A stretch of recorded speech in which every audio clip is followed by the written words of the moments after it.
Olá, estamos na lição 11 do nosso curso Inglês em 30 lições e esta é a parte 2 da lição 11, o vídeo 2 relativo à lição 11. Então vamos continuar o que nós estávamos vendo.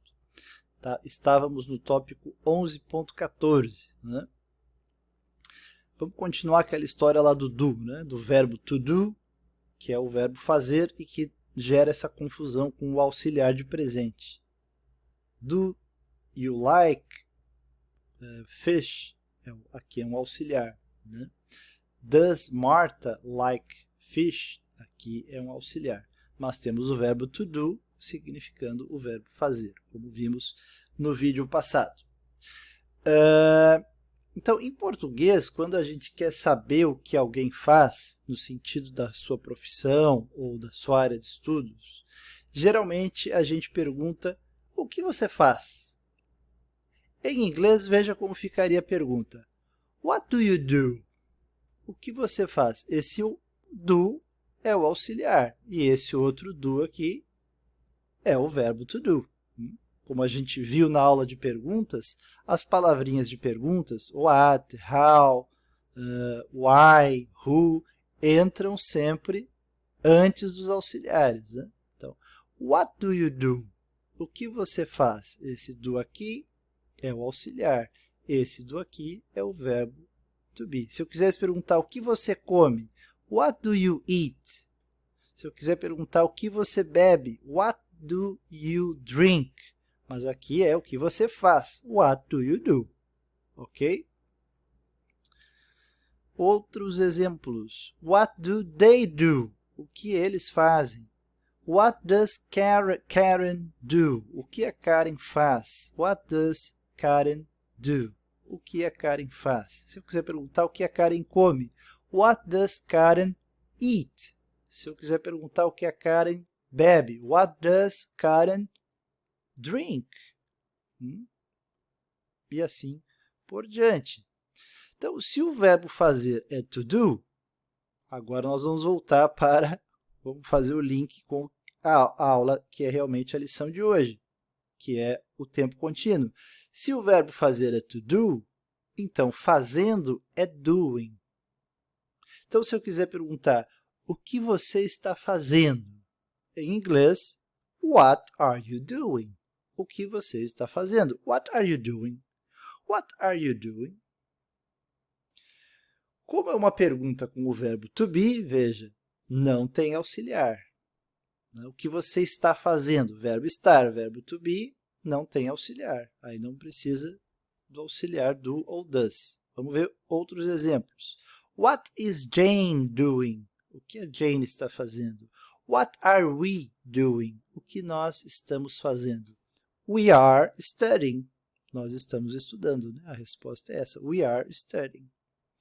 What are they doing? O que eles, elas estão fazendo? What are they doing?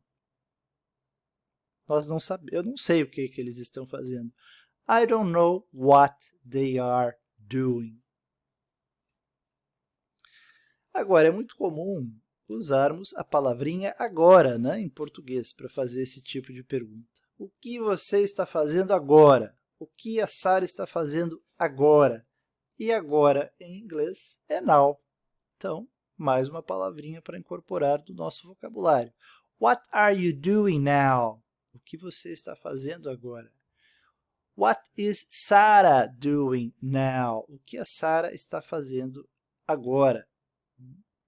Eu já adianto para vocês, né, essa aqui seria a ordem gramatical clássica da pergunta. Né? What is Sarah doing now? Forma gramaticalmente mais correta. Mas, informalmente, você pode também escutar What Sarah is doing now? What you are doing now? Que seria a forma, a ordem da afirmativa, né? Mas em perguntas, às vezes, com what, nesse tipo de pergunta, o que você está fazendo em particular, às vezes eles usam a ordem da afirmativa. Mas o correto seria mesmo What is Sarah doing now? What are you doing now? Ok? Passamos adiante. Vamos ver agora alguns exemplos de perguntas questions e respostas, answers, envolvendo o contínuo. Só alguns exemplos aí para a gente, né, de perguntas e respostas. Primeiro, what are you doing now? I am studying now. O que você está fazendo agora? Eu estou estudando agora. Depois, o que o Igor está fazendo agora? O Igor está trabalhando agora. What is Igor doing now? Igor is working now. O que eles ou elas estão fazendo agora? Eles, elas estão dormindo agora. What are they doing now? They are sleeping now. Então, aí 3 exemplos de perguntas com as suas respostas. É claro que o contínuo pode aparecer em frases mais complexas que vão envolver mais tempos verbais. Por exemplo, né, pensa na situação seguinte em português.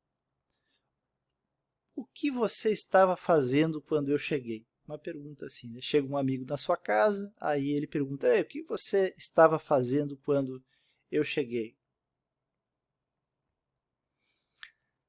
Aí você responde, eu estava dormindo quando você chegou. Então, aqui nós temos já mais verbos, né, em tempos diferentes.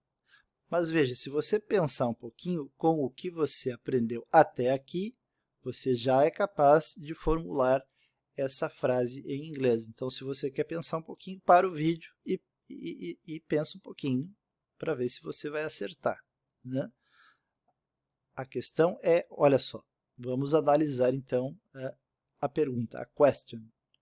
O que você estava fazendo quando eu cheguei? Veja o que nós temos aqui. Nós temos um passado perfeito, imperfeito, perdão, né? Passado imperfeito, estava, que é aquela coisa vaga, né? No passado, que você estava no passado imperfeito. Temos um contínuo, tempo contínuo, fazendo, e temos um passado perfeito, cheguei. É aquele passado pontual, né? Um pontinho lá na linha do passado.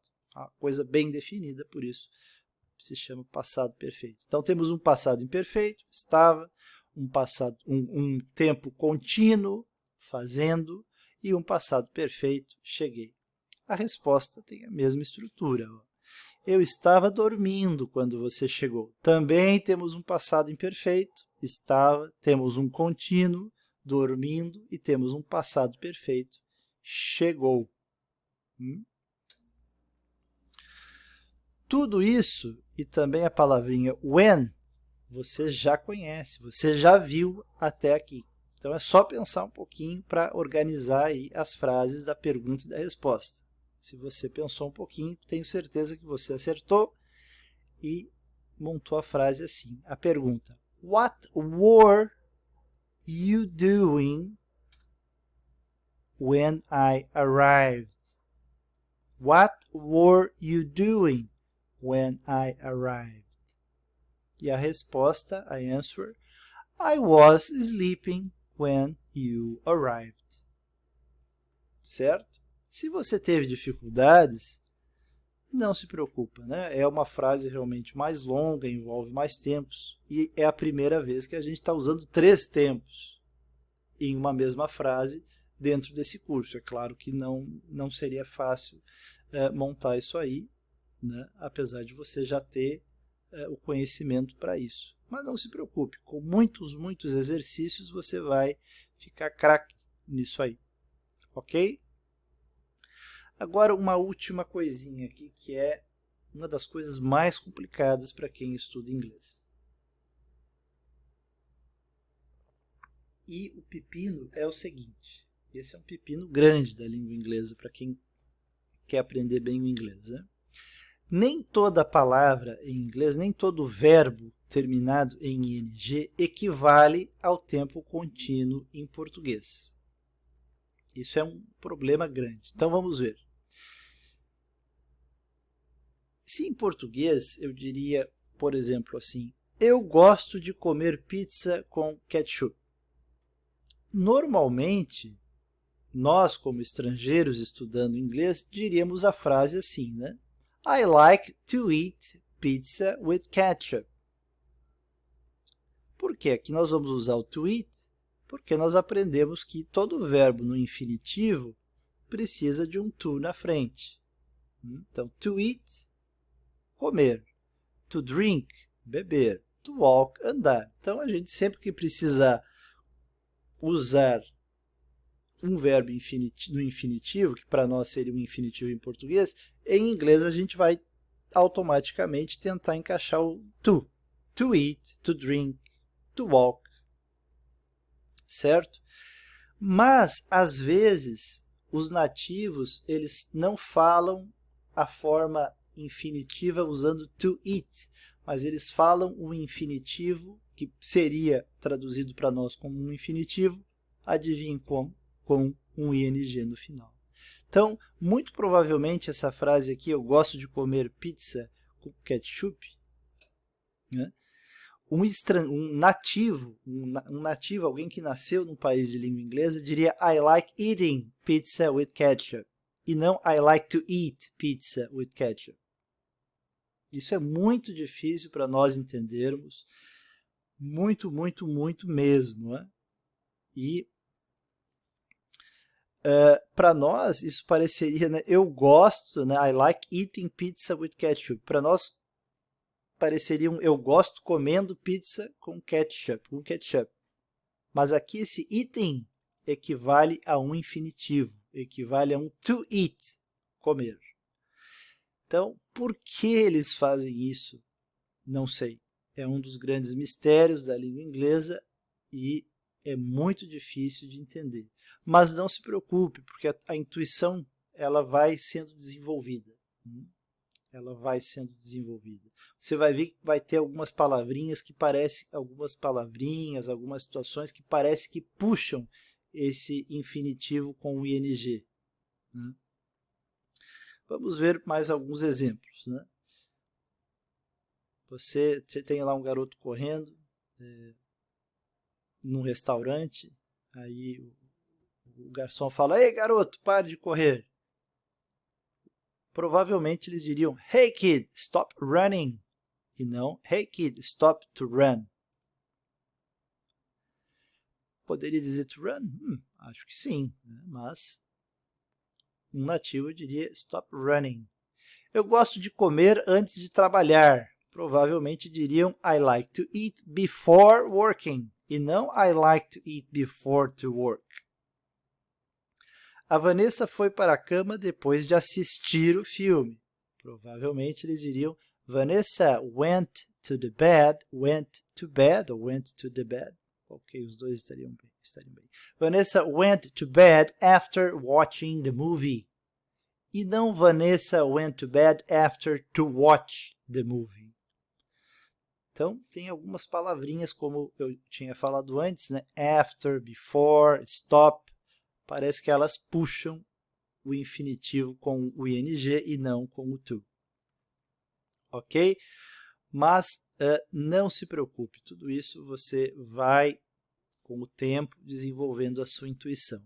Note também que, geralmente, quando o verbo com o ing representa um infinitivo, ele geralmente não é o primeiro verbo da frase, mas o segundo ou o terceiro. Por exemplo, stop running, pare de correr, aquele é o segundo. I like eating pizza with ketchup. Aqui o primeiro verbo é to like, né? O segundo é que é eating. Então, geralmente essa forma ing não aparece como o primeiro verbo.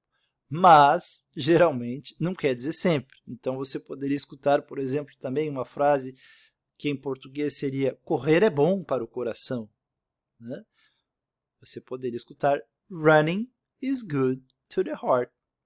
Ou to run is good to the heart. Eu acho que um americano falaria running is good to the heart. Certo? Mas não se preocupe com isso. E se você tiver dúvidas, estiver inseguro, use sempre a forma que a gente aprendeu antes com o to na frente. To eat, comer, to run, correr, to drink, beber. Eles vão entender, não tem problema, ok? Muito obrigado, vejo vocês na última parte da lição 11. Até lá!